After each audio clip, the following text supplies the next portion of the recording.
बिस्मिल्लाहिर्रहमानिर्रहीम, अस्सलाम वालेकुम। रैम 11 तार, मैं वसीम बादामी। पाकिस्तान के ऐवान में आज एक बहुत ही गैर मामूली दिन था। अब से कुछ घंटों पहले, कुछ देर पहले जो इजलास खत्म हुआ है, वो अपने मुद्दत के एतबार से, अपने दौरानिये के एतबार से तो बहुत छोटा था, लेकिन वो कुछ शख्सियात की मुद्दत मुलाजमत के दौरानिये में खासा इजाफा कर गया है। अब से कुछ देर पहले जो इजलास खत्म हुआ है, वो अराकीन की तादाद के एतबार से तो फुल हाउस नहीं था, लेकिन पाकिस्तान का जो सबसे बड़ी अदालत है, उसके जजेस की तादाद में इजाफे का सबब बन गया है। 26वीं आईनी तरमीम के बाद एक ऐसे मौके पर जब ये शोर होगा था कि क्या हुकूमत 27वीं आईनी तरमीम की तैयारी कर रही है या नहीं, ऐसे में हुकूमत ने इन अ वे आज सरप्राइज उस वक्त दिया, चूंकि ये चीज जो कुछ आज हुई है, ये कोई ओवर द वीकेंड या 2 3 4 5 दिनों से एक्सपेक्ट नहीं की जा रही थी कि इस तरह अचानक आज हो जाएगी। एक्सपेक्ट कुछ और किया जा रहा था।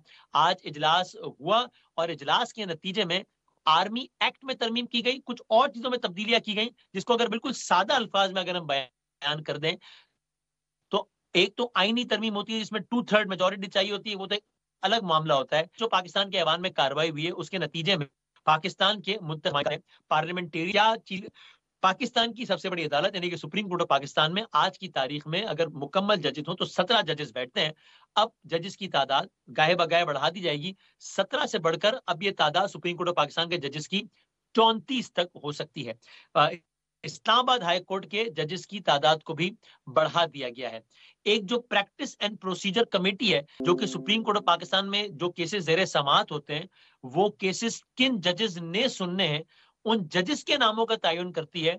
उसकी हैयत में भी अब तब्दीली कर दी गई है।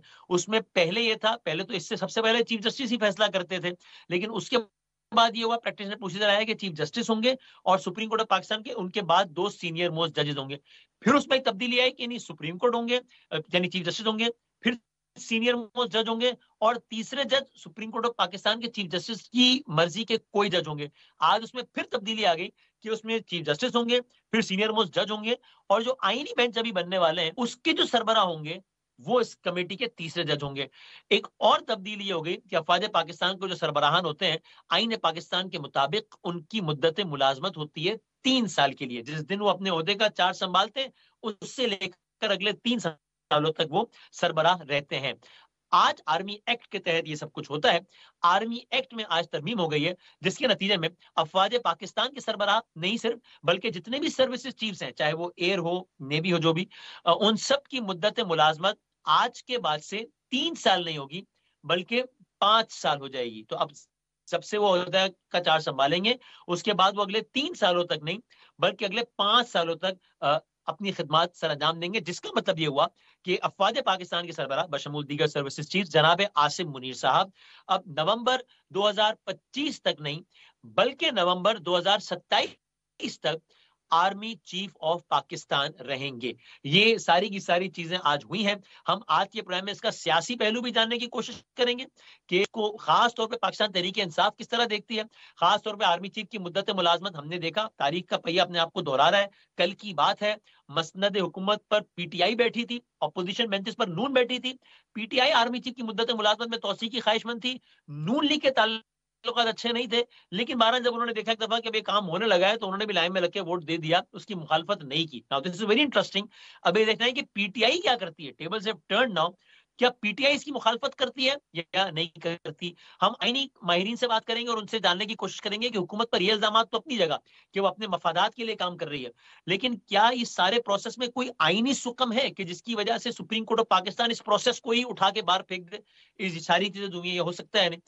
और गवर्नमेंट पर इल्जाम क्या है? गवर्नमेंट में इल्जाम यही है कि जजेस की तादाद इसलिए बढ़ाई जा रही है सुप्रीम कोर्ट में ताकि अपनी मर्जी के जजेस आए, तो बाकी वो जजेस का, यानी सुप्रीम कोर्ट में जो ओवरऑल जो जजेस की तादाद है, उसमें वो जरा उनके जजेस, उनकी मंशा के जजेस आ जाए।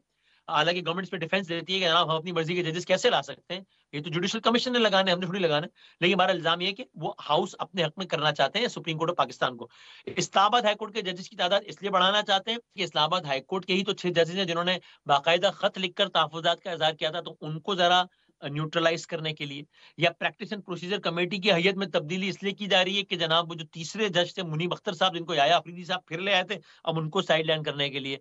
या सर्विसेज चीफ्स की मुद्दत मुलाजमत में तोसी अपने मकसद के लिए, तो ये हुकूमत पे इल्जाम हैं। तो जरा सारी चीज़ें जानने की कोशिश करते हैं। पहले जरा खुद माहिरीन आईन और कानून से बात करते हैं। हमारे साथ सीनियर वकील रहनुमा बहुत सीनियर है और पाकिस्तान तहरीक-ए-इंसाफ को भी रिप्रेजेंट करते हैं, वकील कम्युनिटी को भी रिप्रेजेंट करते हैं, यानी कि जनाब हामिद खान साहब मौजूद होंगे।